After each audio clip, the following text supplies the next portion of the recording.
Welcome to the Draft Deeper podcast. This is your host, Nathan Grubel. Joining me, as always, is my producer, Kevin Black, doing this almost in real time to the NBA Draft Lottery. We're not doing a live show. We are recording this. This is a post-lottery reaction show the night of on June 22nd. And Kevin, this was a very interesting draft lottery because of all of the potential subplots as far as protections on picks, where those picks were going to fall, who was going to have control over those picks, if anybody was going to make significant jumps up in the lottery. We didn't have significant jumps this year, but we did have jumps nonetheless. The top four picks, Detroit and Houston own picks 1 and 2 respectively. They both had top four odds. Then you had the Cleveland Cavaliers jumping up to number 3, and you had the Toronto Raptors jumping up to number 4. The rest of the lottery is as follows. We have the Orlando Magic picking 5, the Oklahoma City Thunder picking number 6, the Golden State Warriors picking number 7, the Orlando Magic picking number 8 again, so they have 2 top 8 picks, the Sacramento Kings at number 9, the New Orleans Pelicans at number 10, Charlotte Hornets at 11, San Antonio Spurs at 12, Indiana Pacers at 13, and then you have the Warriors picking at 14, rounding that out. So a few of those teams have multiple picks because of traded protections on said picks. Some of those did convey. The Warriors were able to get Minnesota's pick conveyed to them. Orlando has a second pick as well. So there are multiple different things in play here in the lottery. But what's interesting to me is Detroit gets the number 1 overall pick. And I was saying this off the air to a few people in a different Facebook group chat that I'm a part of, that I didn't know if the league was ready for the Detroit Pistons to get the number 1 overall pick and get a franchise-changing player like Cade Cunningham, as we expect him to go number 1 overall to the Pistons. And his fit with that team could be incredibly intriguing. I was sharing this to Kevin right before we hopped on the air. You can play him and Killian Hayes next to each other. So you can have a really big backcourt to start with. Cade Cunningham being 6'8". You can still keep Killian Hayes at that point guard position at 6'5". Cade can fit virtually anywhere in the lineup. 1 through 3 can possibly even play up to the 4 spot in time as he gets more experience, adds more to his body in the NBA. But if you have those two as a backcourt, you can still play Saddiq Bey at the small forward spot. You have Jeremy Grant at that power forward spot. And then you would think, given Isaiah Stewart's promising play this year as a rookie, next year he will move into that starting spot. So you pretty much have an entire lineup who's 6'5" or bigger, plenty of positional size to go around, defensive versatility. That's one of the things I've talked about with Cade Cunningham before. It's not just his offensive skills package. It's also how cerebral he can be as a defender, someone you can move around, someone who can defend multiple positions. He's a competitive, fiery guy. I don't think he's going to have any problem playing defense in the NBA. He's not an elite athlete, but he does have good length to him. As I mentioned, very cerebral, understands the game at a high level, can make the right reads defensively. We know that Saddiq Bey comes from Villanova. He played not the strongest defense this year, but he definitely improved as the year went on. Isaiah Stewart, defense and his work on the boards is definitely a calling card his. We knew that Jeremy Grant was a versatile defensive player, and whatever you can get from Killian Hayes at 6'5" at the point of attack.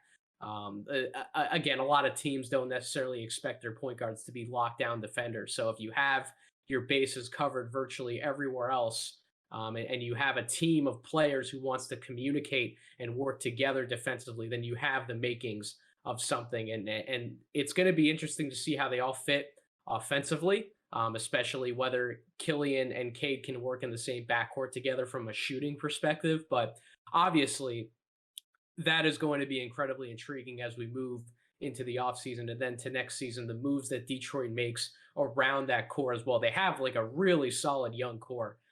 With a veteran player leading the way on a good contract in Jeremy Grant. So obviously Detroit, huge winners tonight. Houston lands that 2nd overall pick. You have to figure that they're likely going to draft Evan Mobley, who can be really intriguing front court partner with Christian Wood. You can pair both of those together at the 4 and the 5. Jae'Sean Tate played really well at the 3 this year. You also have Daniel House backing him up. And then in the backcourt, you have Kevin Porter Jr., who at times looked like a mini James Harden this year. Some of his play was absolutely fantastic. So you give him multiple not only pick and roll partners, but also pick and pop partners. If they do end up drafting Evan Mobley, you have to figure that, both Mobley and Wood can stretch the floor. They're going to be able to shoot the NBA three ball. We know that Wood can, but Evan Mobley will be able to shoot it, if not right away in his rookie year, definitely in time. So Houston also being big winners from this lottery, they're going to have 2 to 3 really good building blocks. And then you have some of those younger players that are under contract, like I mentioned, and I'm sure that they'll find creative ways to fill out the rest of their roster as well, both later in the draft as well as free agency. Cleveland has more lottery luck. They end up with a top 3 overall pick. You would think that they're going to go with Jalen Green. He's a much better fit on the wing. I've talked about on this podcast before. I actually think he can play up to the 3. So if Cleveland wants to stick with that smaller backcourt with Darius Garland and Colin Sexton, adding Green at that 3 spot doesn't necessarily bring a lockdown defender on the wing, but you do have Isaac Okoro still, who can play up to the 4 spot, and then you have Jarrett Allen manning the paint at the 5. So you do at least have rim protection on the back end if some of those other guard defenders are not able to keep their matchup in front of them. If somebody's able to penetrate the defense or get somebody caught in a pick and roll, you at least have Jarrett Allen there as backup. And Isaac Okoro is also a rangy defender, as we saw, perfectly capable of blocking a shot coming over from the weak side, can be a legit one-on-one defender, can switch. So adding Jalen Green's scoring versatility to that lineup, if he would be the pick, it makes the team pop. You have 3 legitimate scorers. Darius Garland really improved this year as not only a shooter, he brought some of his percentages up, but as a scorer in general. We know what Colin Sexton can do. That man just when it rains, it pours. When we're talking about Colin Sexton's offensive scoring arsenal, he's 20 plus points per game scorer now this year. So he's going to be obviously firing on all cylinders. And then Jalen Green, you expect in time, his rookie year, I'd imagine he'd average somewhere, if he gets the touches, between like 17, 18 points per game. After this year, he's definitely going to be a 20 plus points per game scorer. He is that lethal on the offensive end. So Cleveland has 3 potential dynamos should that be the pick, or they could go another direction. They could go with a Jalen Suggs. They could go with a Jonathan Kuminga, or maybe even one of the other versatile forwards like a Scotty Barnes. They could potentially mix it up at that 3 spot and make that draft really interesting. They've done that in the past, swinging for guys like Dion Waiters and Tristan Thompson, and unfortunately they swung for Anthony Bennett, number 1 overall in the 2013 draft. So it's not like they've never swung and really reached for a home run with a pick. But I think Jalen Green is too much of a home run to pass up at that 3 spot. So that's why I think I would project him to go there. The Toronto Raptors were the other team that really made a jump, getting up to that 4 spot. Kevin and I were literally just talking about this. And Kevin, I'm going to want to get your thoughts here. I know that you're not the most draft aficionado from a scouting perspective, but you are up on the league. You've been an excellent partner to talk about the NBA as a whole on this podcast with. And not only are you a Miami guy, but you're also a Toronto Raptors guy who has been following Kyle Lowry with the Raptors since he got there. He's going to be on an expiring deal, and he may be moved off of, whether that's in a sign and trade scenario, or he just walks away in free agency. But you have to think, if the Raptors were drafting Jalen Suggs, who in my account is likely going to be there with the 4th overall pick, I mean, he's actually a pretty good fit in the backcourt next to Fred VanVleet. He brings a lot of the things that Kyle Lowry brought to the table for that Raptors franchise for years. So, well, what's your reaction, Kevin, to Toronto jumping up in the lottery, and what's your reaction for the potential exit of Kyle Lowry should they draft Jalen Suggs? Yeah, I think you hit on the nose. I don't see a way that if they do draft him, I don't think they keep Kyle. It'd be not pointless, let's say, because he'd be a great veteran presence still in the locker room. But he would kind of be just wasting away on the team. I mean, I would say that I'm more of a Kyle Lowry fan than Toronto, even though I do love Toronto. But I think we definitely will see him on another team next year, unfortunately. Yeah, I think there is a very strong chance at this point now that he's going to move on, and it's in the Raptors' best interest to obviously draft somebody like a Jalen Suggs if he's available, but it's not like they're going to fall completely out if they do make the move to a younger guard. Like when you're talking about somebody like Suggs, he was to me the main reason why that Gonzaga team went as far as they did, getting to the national championship game. He had plenty of talented players around him, but he was really the engine that made that team go. And you saw that especially come true in those later games in the NCAA tournament, the Sweet 16 and on. He was at times the only guy who could really get his own shot consistently and make something happen for that team. So it's not like you're losing something if you're the Toronto Raptors bringing Suggs into the fold. Again, if that's the pick, every single pick that we can talk about here, it is theoretical. We have no idea where these teams are ultimately going to go by draft night. You have no idea how different medicals can work, etc. Some players might rise, some players might fall. We don't know the landscape just yet, but we'll get plenty more intel over the coming weeks as we get to the draft on July 29th. So then you get to Orlando at number 5. I feel like the Orlando Magic just keep getting the 4th or a 5th pick in the draft. It's unfortunate for a really good franchise, a fun fan base. I won't say one of the best fan bases in the NBA, but a fun fan base nonetheless. Um, they're pretty loaded in the backcourt. In a few deals that they made, they do have Gary Harris now at that shooting guard spot. You have multiple point guards slash combo guards and Cole Anthony, Markel Fultz when he comes back. You have RJ Hampton there as well. You have a legitimate sixth man scorer. Shout out to Terrence Ross, one of Kevin's favorites for sure. So you have a loaded backcourt, and then you have Jonathan Isaac if he's able to come back from injury. You have Chuma Okeke at that forward spot as well, and then again in those trades, you brought back Wendell Carter Jr. and then you still have Mo Bamba in the fold as well. We'll see what happens to him if he potentially gets moved in the offseason. But knowing that front office, you have to think that they're going to go with a forward. They love size. They love versatility. If Jonathan Kuminga is there, you think that that's the pick.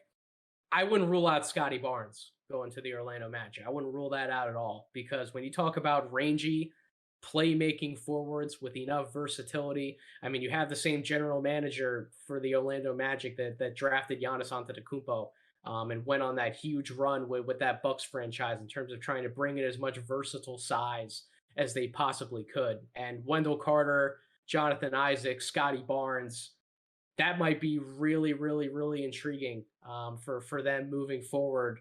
They could go with Jonathan Kuminga, like I said, with that 5th overall pick. But then, what do you do with Chuma Okeke? Is he not necessarily in the fold? And to anybody who watched enough of the Orlando Magic this year, Chuma Okeke played really well for them.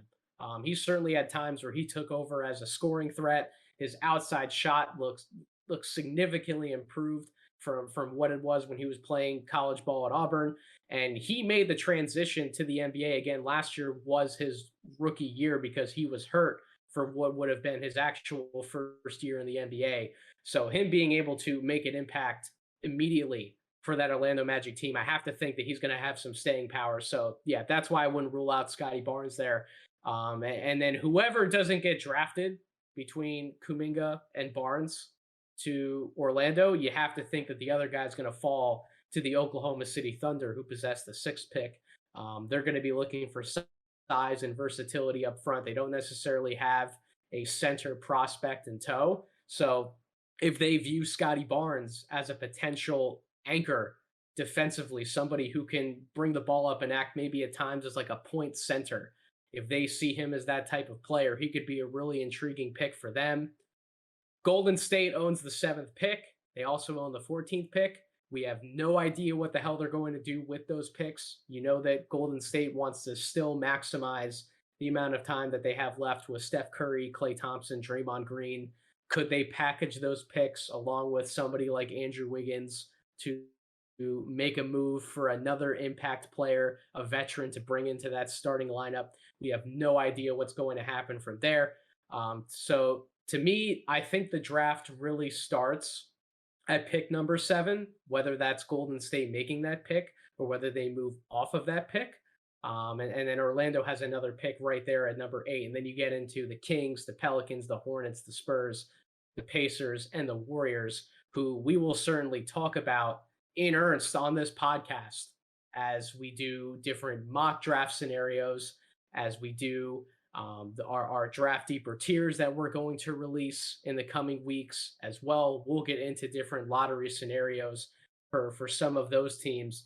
I think those teams are pretty safe to keep their picks. I don't see any of those teams trading out unless, again, if Golden State wants to package the 14th pick with a 7th pick or just trade the 14th pick. Golden State, really, to me, is the only team I think is going to make a trade in this lottery. I think a lot of these teams are going to like who they are able to find in the lottery. They're going to want to use those picks. They're not going to trade off of them. This really isn't a year to trade down in the NBA draft. If anything, it's a year to trade up. But I think a lot of the teams who I might have even predicted to make a move, to move up in the draft, to really shake things up for their team, they ended up getting elevated spots in the draft anyways. So I really think all of these teams are going to keep their picks. One team to keep an eye on, at least for me, I will be really intrigued to see what the New Orleans Pelicans do with the 10th overall pick.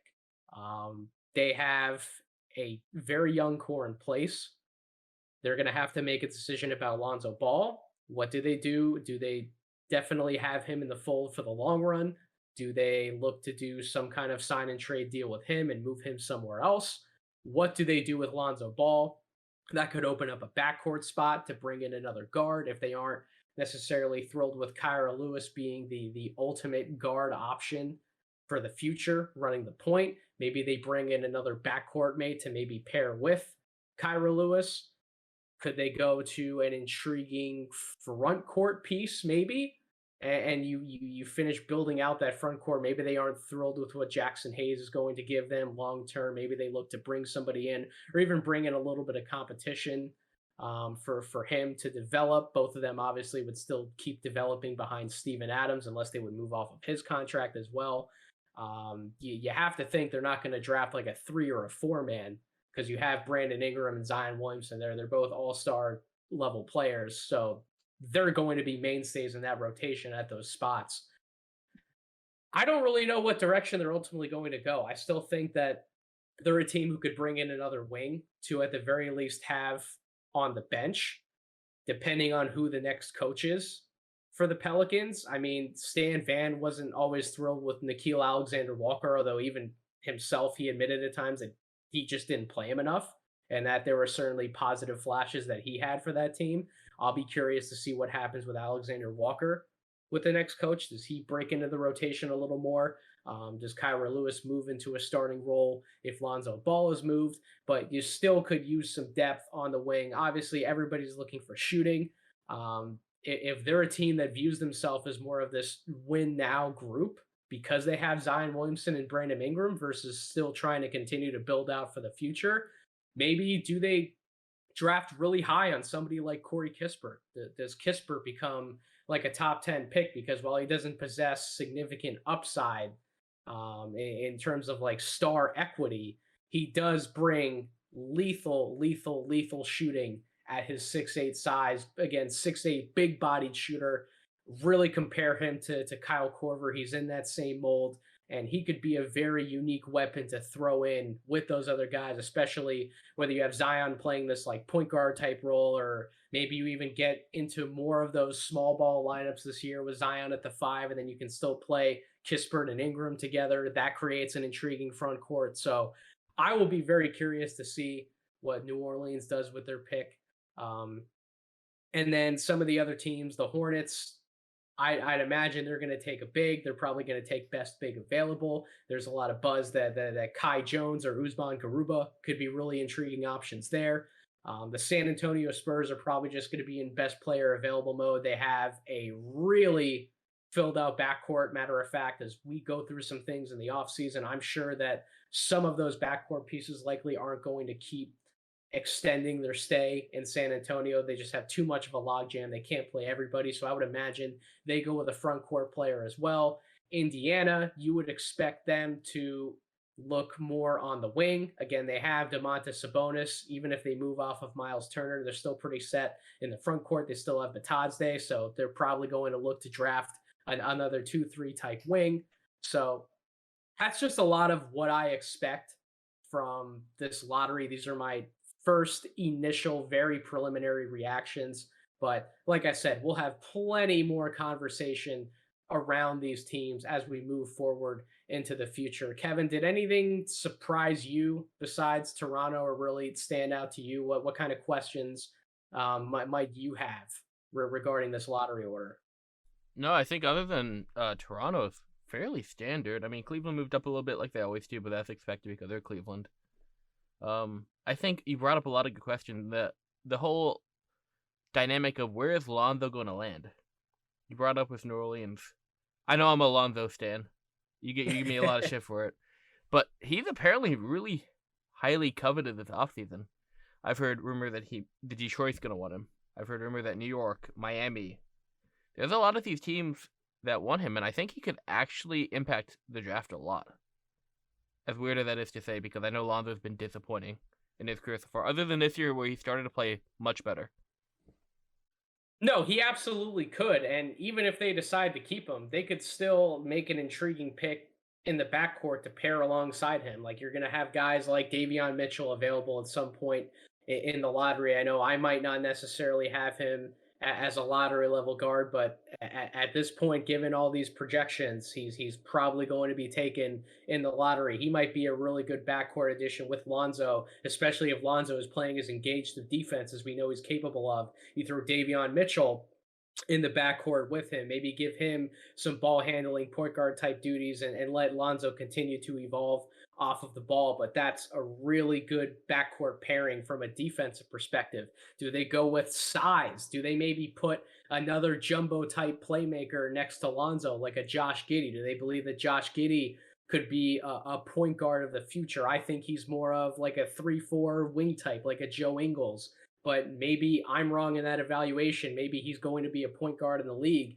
And you have this supersized backcourt. Somebody like Lonzo Ball at 6'6", Josh Giddey at like 6'9", could really give teams problems when you talk about the amount of size that Pelicans team could deploy at any given moment. If you had a lineup of like Giddey, Lonzo, Ingram, Zion, Steven Adams, that is an insanely big lineup who could give a lot of teams problems. And then obviously there are wild cards like Jalen Johnson, Franz Wagner at the forward positions. Some intriguing guard prospects to keep an eye on that we've talked about on this podcast before. James Bouknight, Trey Mann is likely going to be available in those spots as well. Moses Moody, maybe the Pelicans stay young. They go with a shooter like Moses Moody on the wing who still has upside in his own right because of his age. A lot of intriguing scenarios can break out on draft night, and I can't wait to really sit down and prepare for the GM style mock draft that we're going to do on this show. One last comment I'll make before we part ways on this episode is shout out to Jared Butler. He's arguably my favorite prospect outside of like the top 4, 5, 6 consensus guys in this draft. He's going through some things related to his health right now. I hope he gets healthy. I wish him nothing but the best. I really hope that he's cleared to play and that he doesn't slide too far on draft night, because if he is healthy, I've said it a bunch of times on this podcast, I really think he has a chance to be a star guard in the league. So we wish you nothing but the best, Jared, sincerely. But that's going to do it for our initial reactions show. We will certainly be back with a lot more draft content coming. We have the Matt Coleman interview that we were fortunate enough to do, former Texas point guard, is going to be on this podcast speaking with me. That is an interview I'm really looking forward to getting out to everybody. And then as we move to the draft, like I said, I'll have plenty of tier breakdowns when we release our 2021 Draft Deeper tiers. We're going to do that GM style mock draft with a very special guest who I'm incredibly excited to have on. So definitely look out for that in the coming weeks. And we will do a live NBA draft show of sorts. Don't have all of the details planned out for that just yet, but you can expect Draft Deeper to be live on draft night because that's what we're all about. We did the live show last year. I had a lot of fun doing it. It was like 4 hours of straight talking. I was tired at the end of it, but it was certainly worth it to be able to interact with some of you guys, and have some fun conversations about the draft, answer some questions along the way. So be on the lookout for all that information as well. But that's going to do it for us. Hope you all have a wonderful rest of your week. Have fun celebrating post lottery. It's draft season, baby. Let's get into it. Let's keep going. Show us support. Follow us on Twitter at Draft Deeper. Subscribe to the podcast. You guys all know the drill by now. Have a wonderful rest of your week.